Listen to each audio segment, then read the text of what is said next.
Hi everyone, and I'm so glad to see you and welcome at WedVibes live session. It's been T and Rebecca. Hi guys, I haven't seen you for a while. Yeah, I'm glad to see you, and I know that most of you right in the middle of the season, but you couldn't miss the open table with planners. I understand that. So how we will work today. I will explain the topic, then Daria will introduce all our amazing guests, and then we will dive into the discussion. We will have 1 hour to stay here. And we discussed internally, we plan to do the open tables with planners maybe once in 2 months. Today we're gonna focus on topic of destination weddings, either when the planners living in the destination couple traveling to, or the planners fly out to the destination. So all kinds of destination thoughts will come today. And also, if you guys have other ideas, what we can talk about next, please don't be shy. Send us email. We can definitely unfold the topic.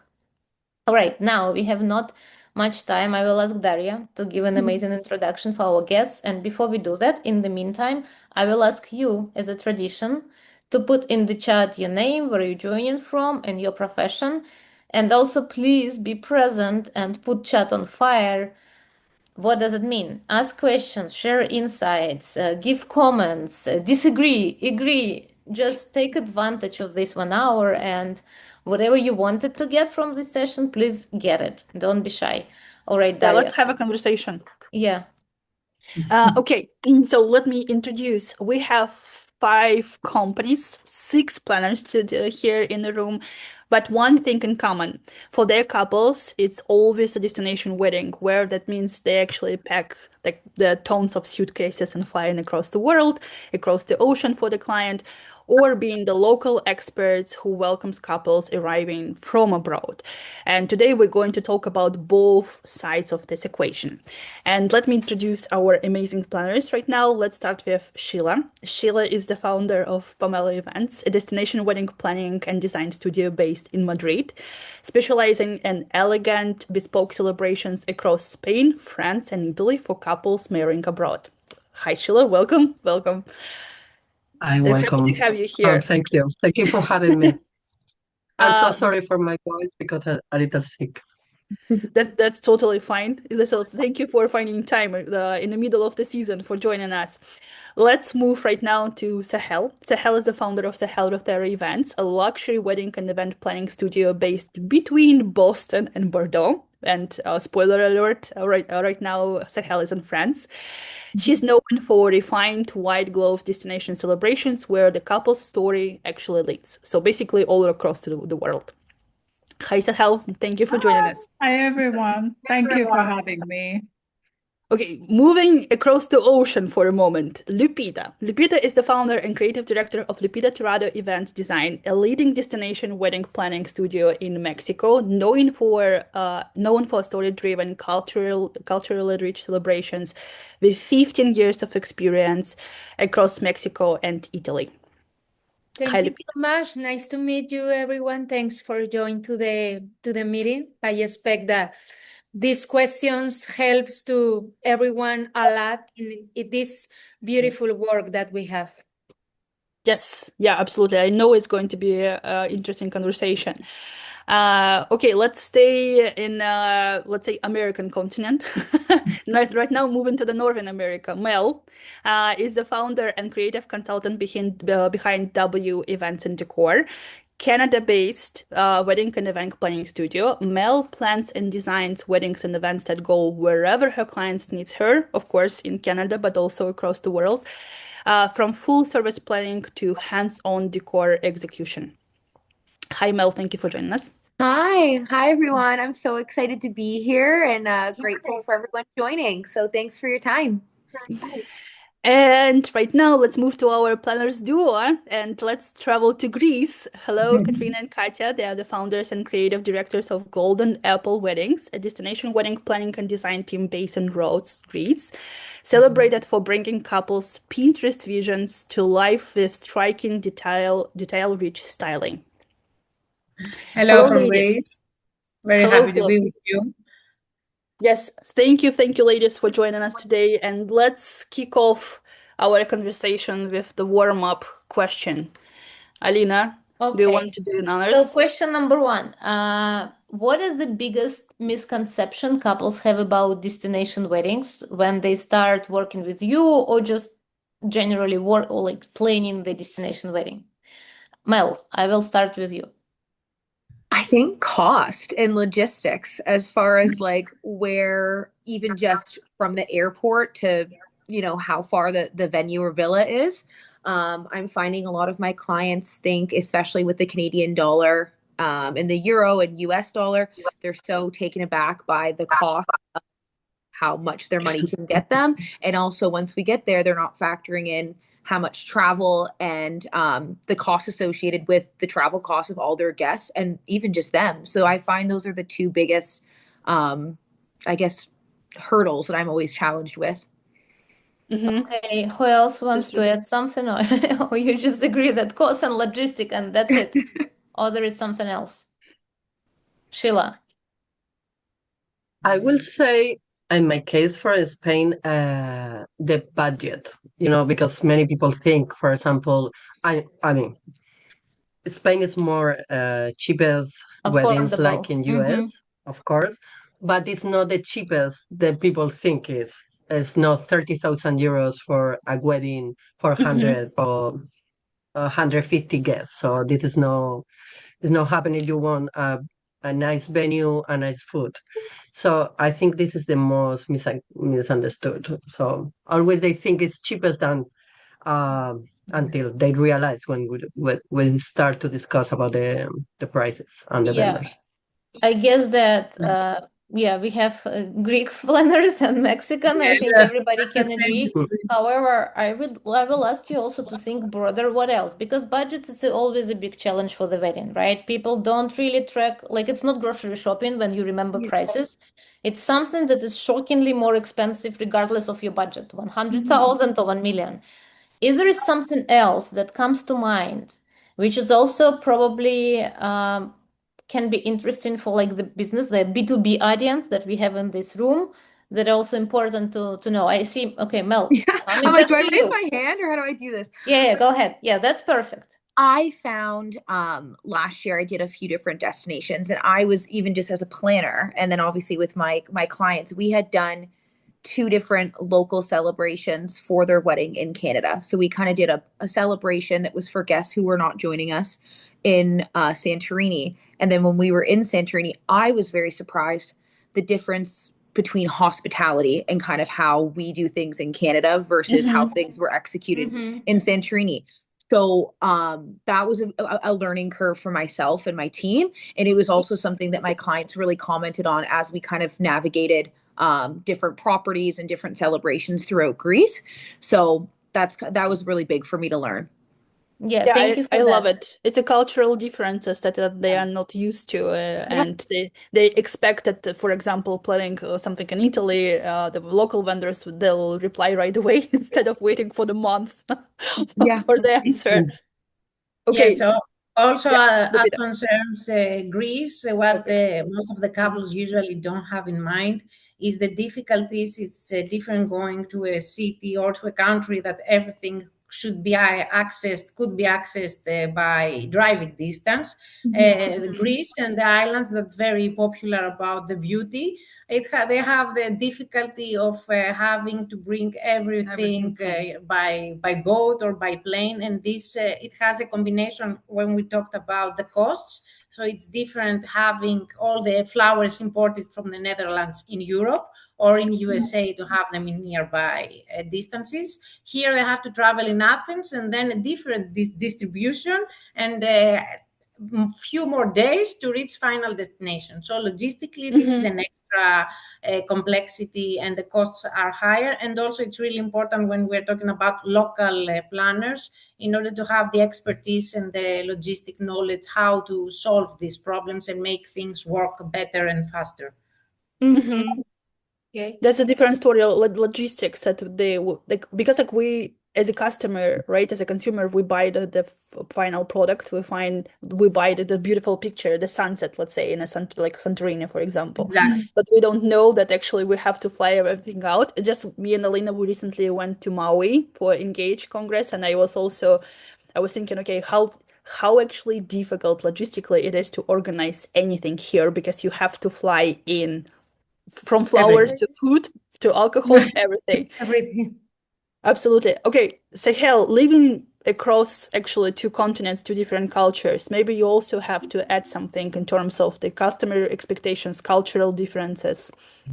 Well, as a matter of fact, there is not much to talk about because Mel and the rest of Mm-hmm, basic team panels that they talked about it. But I need to add something about Lake Como, because Lake Como is highly on demand, and it's mm-hmm, funny because most of the clients, some of the clients, they book the venue before even contacting and signing up with the wedding planner. But what happened is when you are trying to do the budgets for them, okay, you come across lots of issues because that particular venue, okay, everything has to be, the logistics are going to be very costly, and they are not really aware of it because most of the things has to arrive with boat to the venue, or they don't even know about the logistic that the guests have to arrive. There is no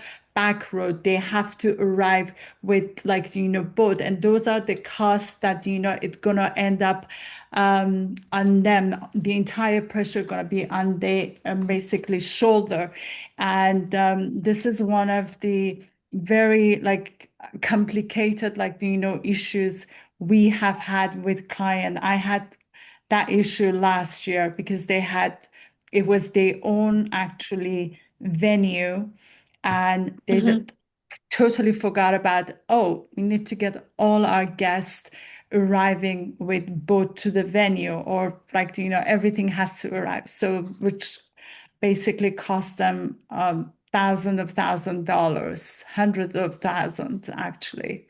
Mm-hmm. Lupita, you also wanted to add something before we move on Yes, yeah. I with the think next question.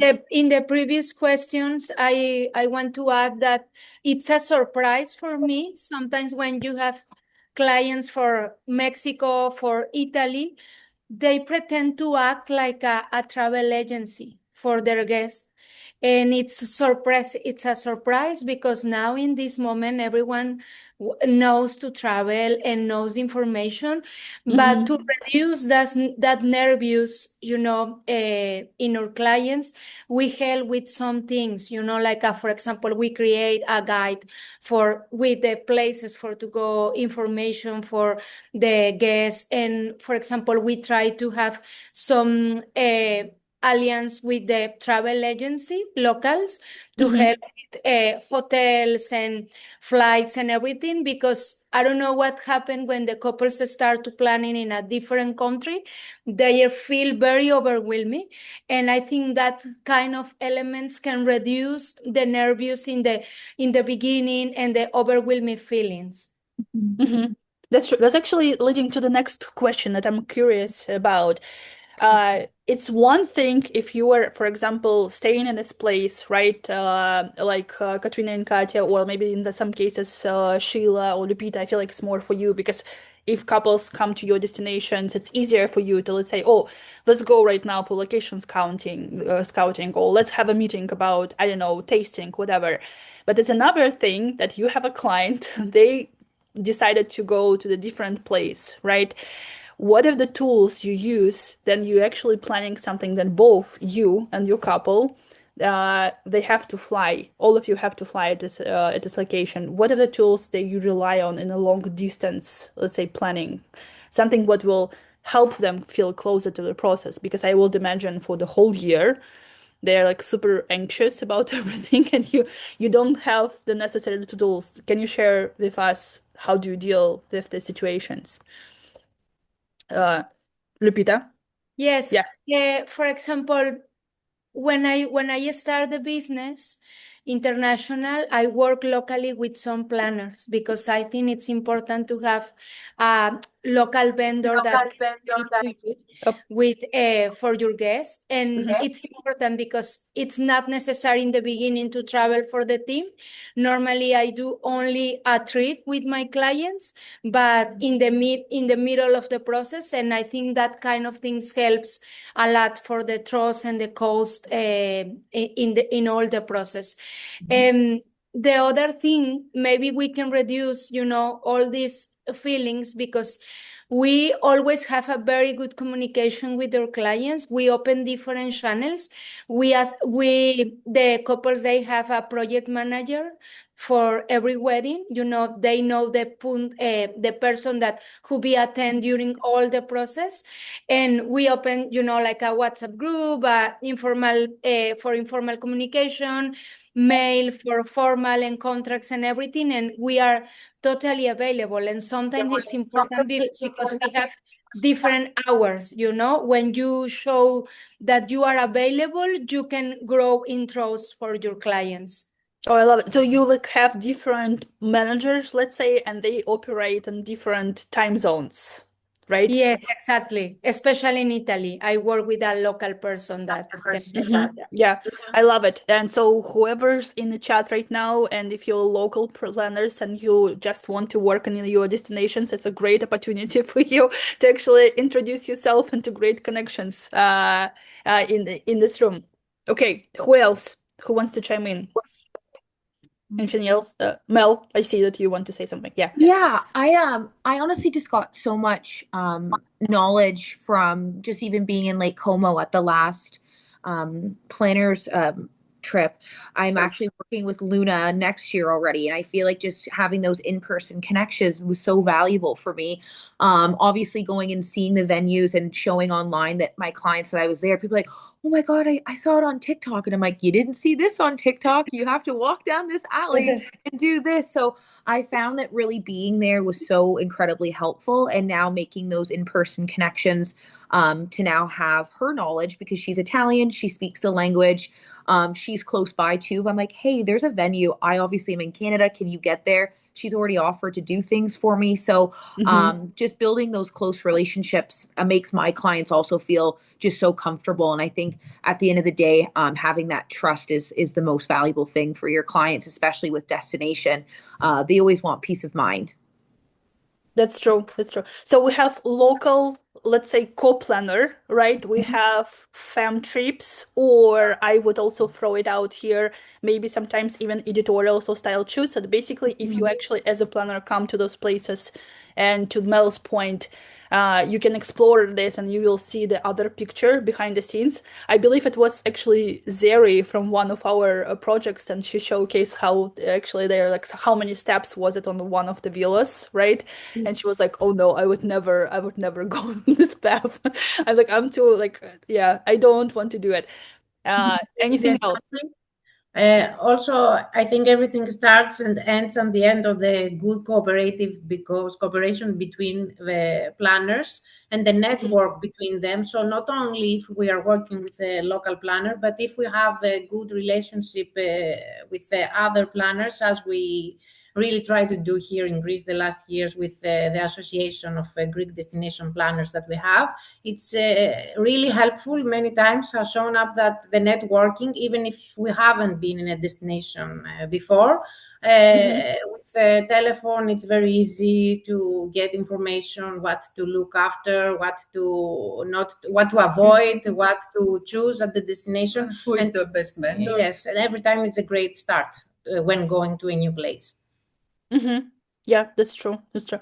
Let's anything to add? Or we discussed everything. So I would say like local connections, any let's say projects like fam trips, editorials, sometimes any networking events that also, because like I already mentioned, me and Alina we just explored Maui, never been before, and right now like have some sense of the place and of the beautiful destinations there. I feel like those are the most important things, right? Yeah. Let's now Okay. Yeah. touch the probably most important question of the of the session is vendors. So I would say that Sheila Lupita, ladies, Katrina and Katrina. Katya, you are mostly local planners who accept destination guests. And I think that Mel and Sahel, you're flying out, right? So, Yes. regardless of how it works for you, how do you find your vendors? What it took you to find the trusted vendor, especially speaking of maybe to Sahel and to Mel doing the wedding that is destination for you. Mhm. So maybe you can fly out photographer, but again, it's also a question of the cost, but you cannot fly rentals and like a lot of Yeah. locals. So let's start with you and then you can build on how you find the vendors that you trust. At the same time, you kind of always want probably to explore and test out the new ones. So tell us about your process. Yeah, so I really lately I'm loving just AI. Anything AI related. I love talking into it, being like, hi, I'm going to Lake Como, give me your top decor rental companies. And I Hmm. kind of start my search from there. Obviously, venues are typically really lovely and already have a preferred vendor list, which is kind of like the Bible. They've worked there. They have that, Mm-hmm. relationship, which So is the wonderful. venue preferred list, that's the number one. Mm-hmm. That's a great one, but I mean it's not always the best option if I can Yeah. speak very candidly, just because I obviously being planners, we know sometimes there's commission involved and they have Hmm. certain partnerships. So I still like to do my own due diligence by a couple phone calls, Google research, finding their Instagram, their TikTok to really just take a deep dive of what they've done. And that's kind of what I've been doing so far being overseas. Okay, Okay, so great. AI means that we all have to be present on our social media and update our website because AI reads mostly like, yeah, if we're present enough, if we have enough information Website, about not us, Instagram. But when you say website. AI, it's mostly Chat GPT, right? It's because I'm wondering if somebody used Claude like I us. Claude is my favorite. So Okay. I find that like if I'm just talking to Claude and asking, give me your top five florist and top like or a Hmm. wide range. I'm like, hey, my client's budget. I'll simply say my client's budget is 300,000. Can you list me some vendors? It's a 3-day event, and I just you paint the whole picture, and I'm obsessed. It's making my life very easy. So I would 10 out of 10 recommend. Okay. Sahel, how it works for you? Well, as a matter of fact, for me, I have to um I know what Mel says. I wish I could, like, trust, like, Google and AI, but for me, referral is the key. And thank God, throughout these years, I have created a very good, like, establish a really good relationship with lots of vendors and wedding planners, local wedding planners, and they Hmm. are just one phone call away. So I call them and I say, "Hey, I need your help. Who is like, your favorite or best like recommended vendors? You can like, florists you can recommend." However, with the certain client that we work with, um, so no matter where our weddings are, let's say there are a couple of like great production companies I work with back in US, and Mhm. I usually tell my client, listen, these are my three top like vendors. These are the one I highly recommend. I know like they work and we really get along and we know like how we work together. So what they do is it's up to them if like if it's within their budget. We fly in the whole production team or florist like to Italy. Hmm. But one of the best way I think we can basically do a networking and get to know like lots of vendor. It's not collecting business cards. It's just like getting involved, like just participate in like some networking events like what Wed Vibe basically does every year, and it's just to be able to find the what is it called, the trusted vendor. And like for me, it's very important to meet the person and have a chat with them, because you never know, because you want to find out if you really have the same vision, same goal. And if you have that, you get that vibe, great vibe from each other. Because for me, getting that vibe from vendors is extremely important. If we have the same vision and if we have the same basically work discipline, I'll be like, say, listen, I want to work with you forever. And I think building network is not only online. We need to just, go out and meet the florists and have a face-to-face conversation with them. Yeah. So far we have AI for research, referrals, recommendation from trusted vendors. So we will build the connections. Anything else to add? Events like networking events or Networking style events. shoots where you can meet vendors, see how they work. See them, in the process. Lupita, I saw you. Yeah. Oh, but you muted. You muted. Muted. You have to unmute unmute yourself. Yeah. I think for me, I keep continue use Instagram because I am a very visual person. And I need to check, like some details in flowers, in production, in lighting, check a lot of videos. Maybe you can go to the tagged post, not the formal post that the person who put instead of another vendors that who tagged that person. And I reach out sometimes another partners that who work with this vendor in the past. But I think another simple step that I do is send an email request for a simple quote, and you can check the level of the professional service that they have immediately in the first email, the way that they answer, the way that communicate.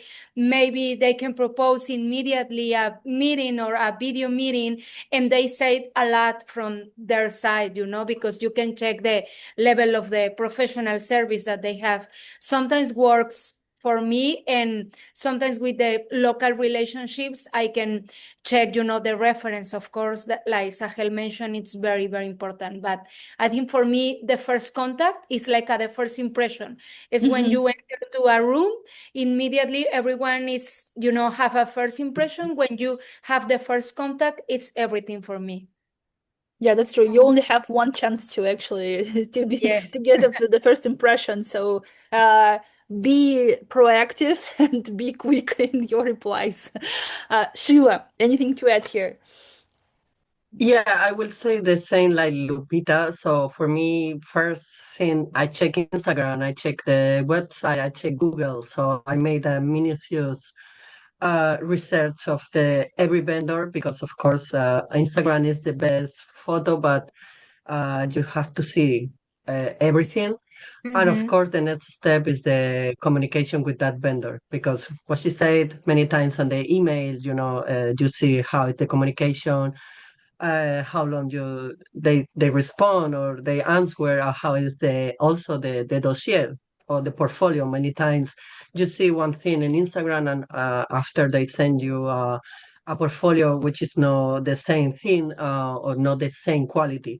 So for me, I made a very, very minutious work in research every vendor, and of course networking is the first thing, because of course you can see and you can speak with this person and in person, with the people in person. So yeah, I would say networking, of course take care of the communication and your social media and in general, because yeah, many times you see how is the person, also in WhatsApp, how is the communication, because many times they respond in WhatsApp. It's like, okay, I know your friend, for why you told me like that. So yeah, I would say the same. And of course, IA is the first, but after the next step is the other ones. Okay, thank you. Katrina, Katya, anything to add here? But you also muted.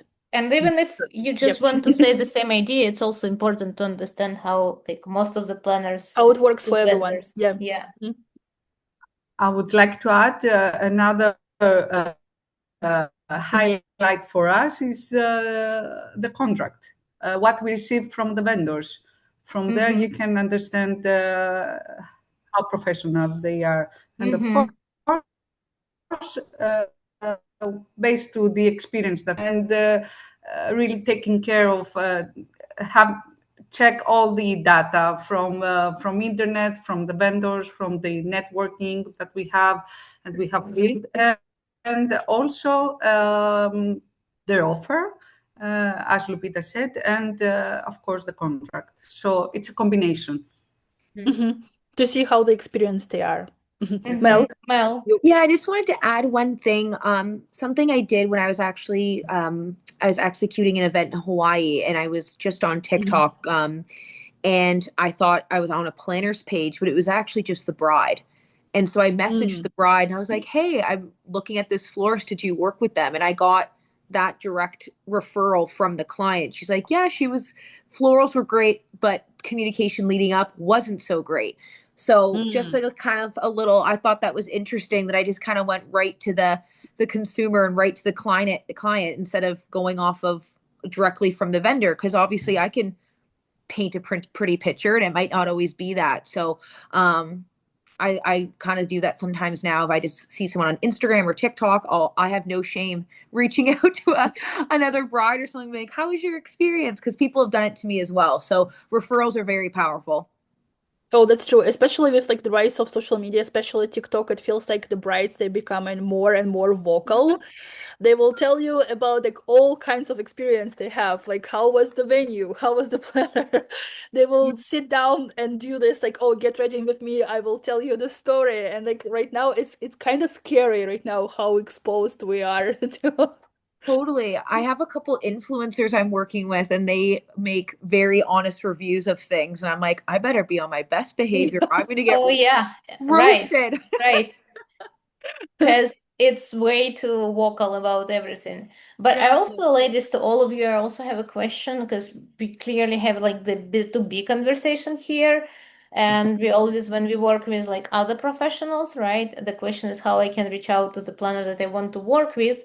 Do you also like check emails if somebody like most often probably it's photographers and videographers, maybe sometimes it's makeup and cake artists when they land in your inbox, how often do you check these emails from the people you you don't know, what you pay attention to? Or it's mostly you have a project and let's say for some reason you want to find a new vendor and you start your research, but like whatever landed in your inbox stays there forever. I see Katya, Katrina, your body language is the Instagram. most expressive, so please be first. Instagram messages too. We have enough stress for the if we miss any couple Instagram messages. Now we have all the vendors sending Instagram messages to promote. It's difficult. And the emails, I never open them for me. Okay, so for you, DMs are So not the you're very option. guarded. Yeah. Okay. Sahel. Well, actually, for me, it's very important to answer the emails. So if I don't have if I don't have time, definitely my team members would answer the emails. But I don't think I have left any vendor email unanswered.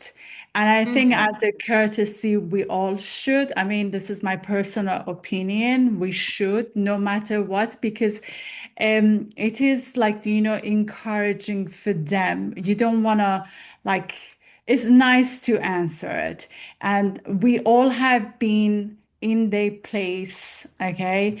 And I think we all have to. And I actually have an Excel sheet with the name of every single vendors that have sent me an email. I have saved their portfolios, but I have put a degree on it. There are certain people that, perhaps I don't like their portfolio, but I still have saved it because you never know. I might get a client who has a very low budget, or that's this kind of a style that they like.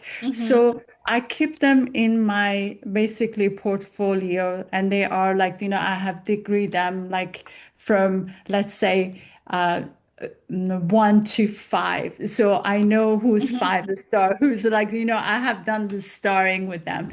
So that's how I basically I keep the name and list of all the vendors, because you never know. You might So not. you pretty much have your database, and you just add this vendor in the database with the comment about Yeah, like potential interest of yours or whatever, like impression the feed absolutely. makes. Yes, maybe no. Yes, this is very good. I should get in touch with, and of course, it goes by the destination as well. Yeah, I mean, it sounds very professional. Mel, I saw also you wanted to share your thoughts on that. Yeah, I mean, out of respect, I think it's always just kind. I think we've always been in a position where we want to shoot our shot and reach out to somebody. I can't, if I'm being honest, ladies, I definitely can say I haven't responded to every single one. But I do try and give a response. But I guess my suggestion, if there's other vendors, on this thread right now, I feel like a good subject title, something to catch your attention, kind of give it the old, like the elevator pitch, where someone sends me, I had recently a cake company, and she was like, hi, I would love to drop off cake sampling. Even I was like, absolutely. Like, I thought that was just a really good way, though, just to kind of Okay, guys, making a note, sending sweets to Mel. send me I'm treats. a photographer. I want to drop the cake samples. Yeah, I just think it's I guess, if you a way to stand out, right?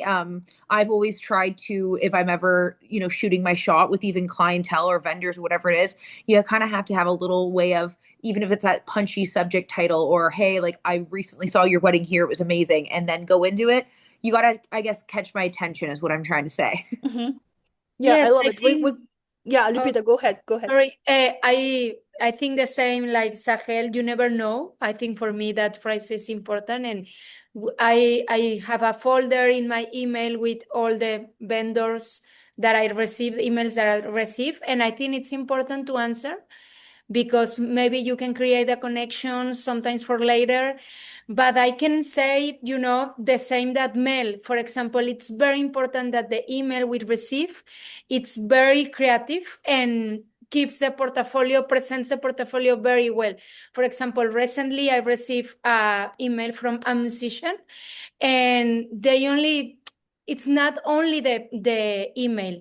For example, he shared different reference from another clients. He shared different videos, but very good videos. And in musicians, that is not normal. And I Yes. really feel like a thankful, my God, I finally received a very good videos from a musician. And I think you can start, like the quality. Immediately I keep that person in my list of contacts for Tuscany, because he was from Tuscany. But I think the quality of the email speak by by. Yeah.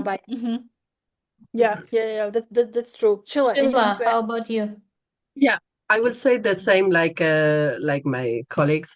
So it's important the subject and also the email, because many times I receive emails with any subject, any email, just send me a portfolio, and it's like, okay, what I can do.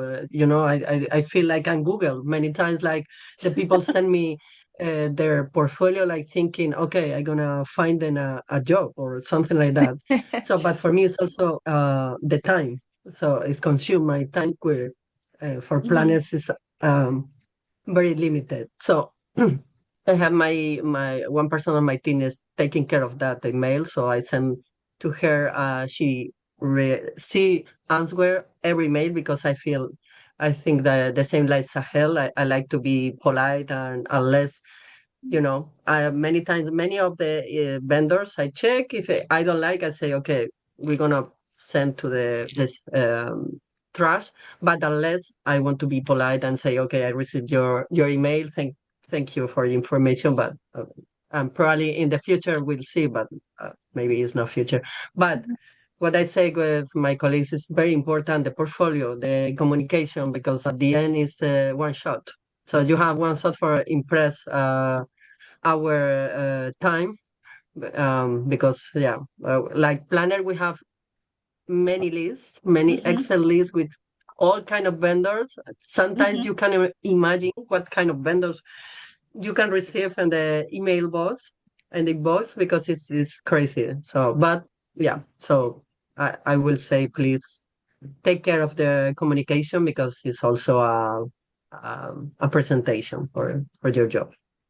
Yeah, that's true. So first of all, be mindful. I loved the comparison with Google. It's basically like, how can I start working in Spain and just Yeah, sending this because email. I don't know what to think, because I receive hundred of emails every day, and it's like, okay, what you expecting about me? I'm a planner, and I hope I have weddings, I have clients, but I mean, I cannot give job for everybody.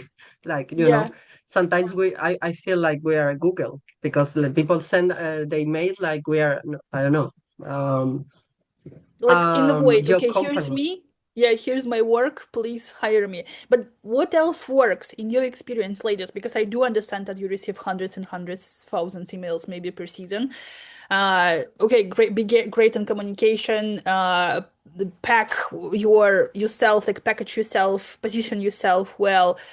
We love this give first approach. It always works, right? If you actually can offer something like treats for Mel. But honestly, it just showcases that you willing to go extra mile for it, right? What else works? If DMs are overcrowded, overflooded, emails as well.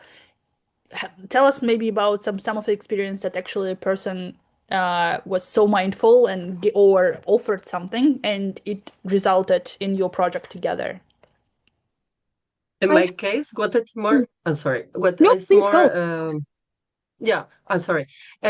What it's more work is the presentation of the email, and also the dossier or portfolio you are send me, which more better portfolio is more easy for me see how is your work. Like, okay, this is, because sometimes the people say, oh, this is my Instagram and this is my website. Yeah, but if you can share with me better content, it's not social media, because of course social media is always the best post. So I will say that it's the most impact thing, but also how they approach to us, how it's the email and the introduction and the quality of the portfolio. Yeah, that's pretty much what also Lupita and Mel told. And do you have like continuing conversation and the question of Daria? Because it's always like people who wants to who wants to work with you and people who you want to work with, right? So please elaborate on that. Okay, there is also certain ways how to be noticed, but like what do you notice in other vendors and how, like, let's say if I'm a photographer, right? Understanding how you choose your dream vendors will help me to become your dream vendor beyond just thinking, okay, how I can email you or how I can DM you. So Mel, Yeah. do you want just continue like this idea? What makes the vendor or like the talent be visible and desirable for you?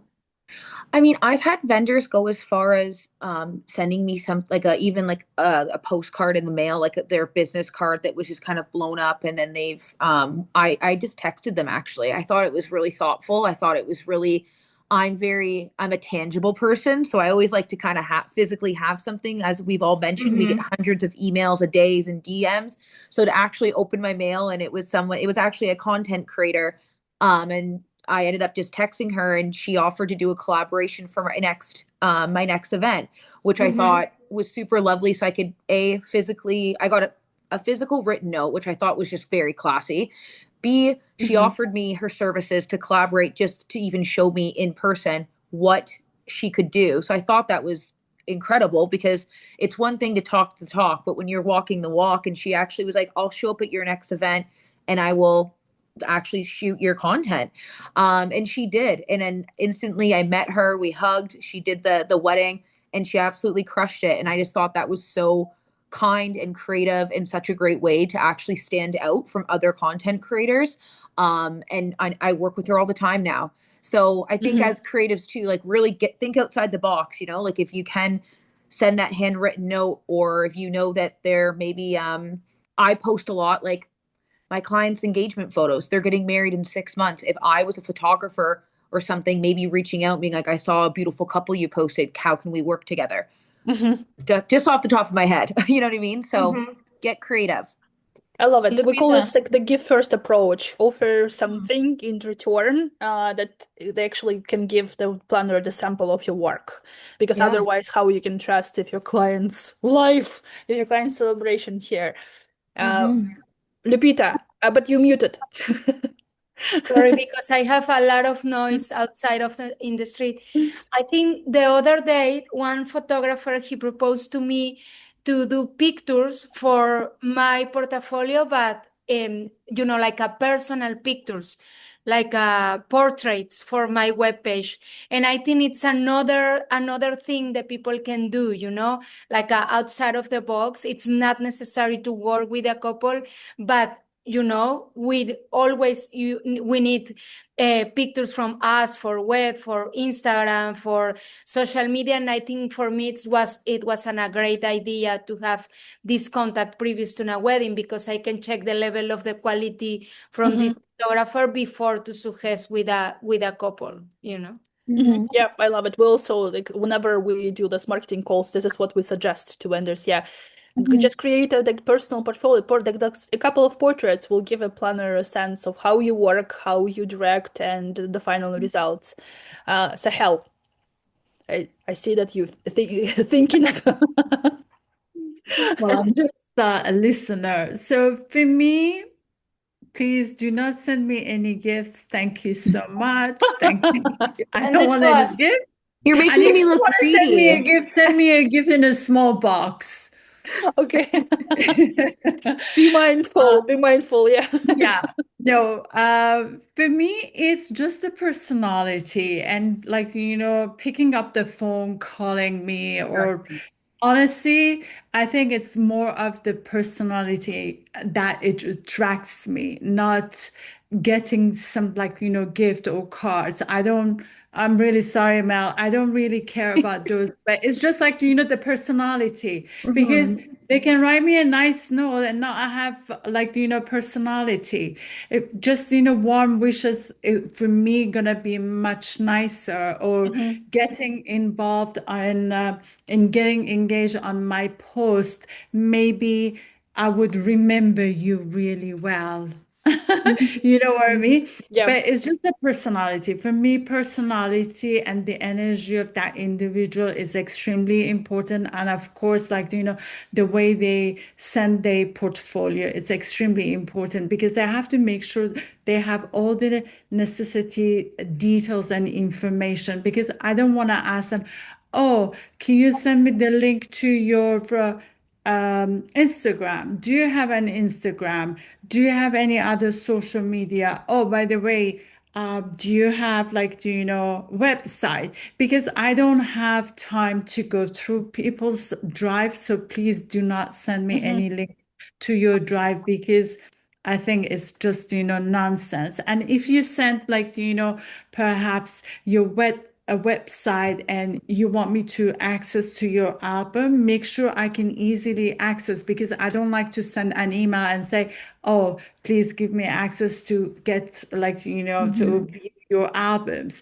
This can be really annoying. I just want to be able to go through. And of course, the more picture there are, or the videographers, the more video I can see, the better it is. It's just like, and of course you have to be very detail oriented, because I have a spot couple of pictures in the albums that I can see a hand of a person from a corner, and I'm like, no, that doesn't work with me. So yeah, that's it. Lupita, yeah, you And wanted to add Daria, something. I really want to share the other part of my story, because now I have a lot of experience, but always we start from a point. And I remember when I start my business, I write a lot of emails. I did a lot of, I remember the email that that I write, I share my story. What things moved to me to start this business? What are my illusions to start? What is my personality? Because in that moment, for example, regarding for photographers, it was very important to start to work with a very good photographers. And sometimes I reach for a discount. For example, recently I reached out to La Dichosa photographers and we reach out for a discount for a couple because we really need to work with this photographer for in my vision, no? And another thing that I did, for example, is try to very well to all the vendors in our events because I think it's one of the simple things that you can do during an event to have a very good food, very good attention for them, and I think create a very good, I don't want to say fame, but everyone knows about the weddings and this is a small work, can you believe it or not? But it's a good reference from our work. And I don't miss any opportunity when I have a wedding to create a connection with this vendor because this vendor can talk very well from your work in another moments. Yeah, it's a full service, full circles in terms of referrals. Sometimes you can ask other vendors how the photographer, you can ask how this florist actually worked. Yes. And yeah, I love the idea that actually it's a much smaller world than we think. Katrina, Katya, anything to add here?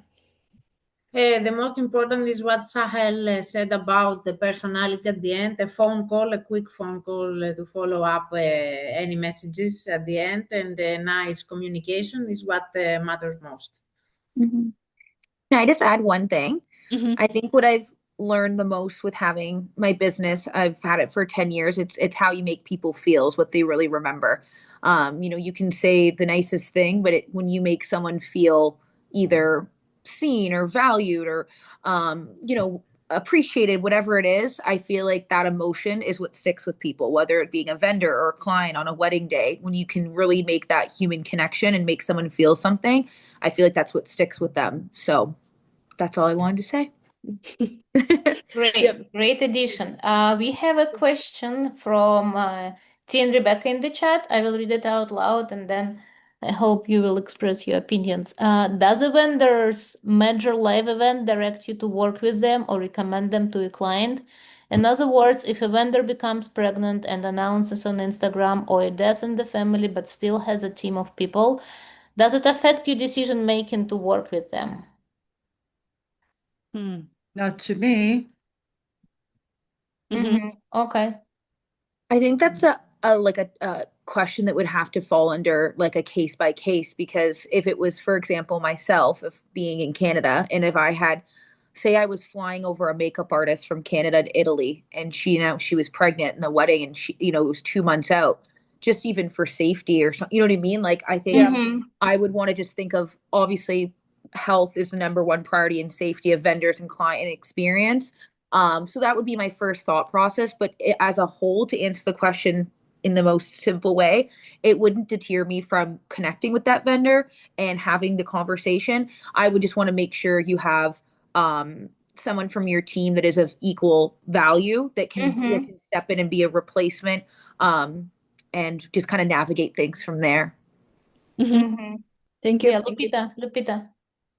Yes, I think for me it's important, to create a very good communication with the vendor, if starting from the beginning, for example, with regular meetings, with all the information ready. And I think the another thing that maybe we can do is to create, a different meetings with the clients before to start to continue to work, I think. Yeah, ladies, Katrina, Katya. You're muted. The same, we come back again what we said about the contracts. Most of personal case, force major, it can happen to us also, to get pregnant, to have something important in our lives.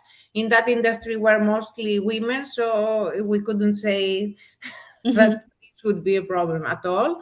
and we are here to work all together. But with the contracts, I think that all the professionals have that there, that and all the professionals also have a team of people that they trust and they can stand of them. Of course, every time we want to be personally there, but at the end we are human, so this wouldn't be a factor to avoid working with someone. Yeah. And I think what you're all talking is about partnership. It's about partnership with your team, with vendors. So you understand life happens, but you have to deliver to the client and you figure things out because it's not one time like the project that you do once. It's like something that you do all like brides come and go, but you stay and your trusted vendors stay and you help each other out. It's also teamwork. All right, let's wrap it up. Thank you, ladies, for this inspirational discussion. Before everyone will go, I wanted to make a summary, and to me, the most important summary that today, and I loved it, we had so many different opinions. Yes, there are some common stuff like have a great portfolio, be creative when you reach out. But what I love the most that some of the planners we had today, you have your database and you read every single email because that's your values. This is how you approach things. Others do not. So when we are always thinking about the winning strategy, how to reach out the planners, there is no winning strategy. It's pretty much doing a lot of things and don't, let's say, limit yourself with only 3 planners you want to reach. Remember that it's a human business and everybody is very different. There is no standards and there are a lot of gut feeling. There are a lot of components that affect our behavior right now. And as a planner, I can be incredibly busy today and I will never reply. But maybe tomorrow I will check my email and I will see your email. And if it's like smartly crafted, I will reply to you. So keep that in mind because so many times when Daria and I, we do the marketing consultancy, lots of the vendors, so like wedding talent, they have belief this works, this doesn't. It's very marketing claim. One email works. It's very cheesy like to 3 me. follow-ups. It's like, yes, sometimes when we announce live sessions, we also put it like, we will explain you what works, what doesn't. It's not like how live works, especially wedding industry. Like the thing how it works, if you're a good professional and you know what you want, and you, let's say, religiously try and to knock on this door, sooner or later, you will reach out to the person you want to reach out and you will do things together. Don't limit yourself with one negative experience. And remember, everybody is different and everybody is also under certain circumstances. So I believe to me that's the biggest takeaway of today's conversation. And also thank you, ladies, for being true to yourself, not like, agreeing with each other all the time, just to look nice, expressing your opinions, sharing your experience. And that is what we want, right? Some of you more into AI, some of you want more into human. And that is what I love. And that is when we talk about real connection, that is actually what can happen, right? With other vendors. So with that, thanks everybody who joined. Again, it's a very, very busy time of the season for all of you. But I see people are still joining. Okay, but we Recording won't will be let them in. So available it's for time to everyone. say goodbye. And we will meet you on July 15 on the Gen Z session. We're going to talk about social media for Gen Z, for everybody on this call, on this session. And stay tuned. Thank you so much, everyone. Thank Thank you so you. much and have a great Bye. season. Thank you so Thank much. you. Bye. Bye. Bye. Bye.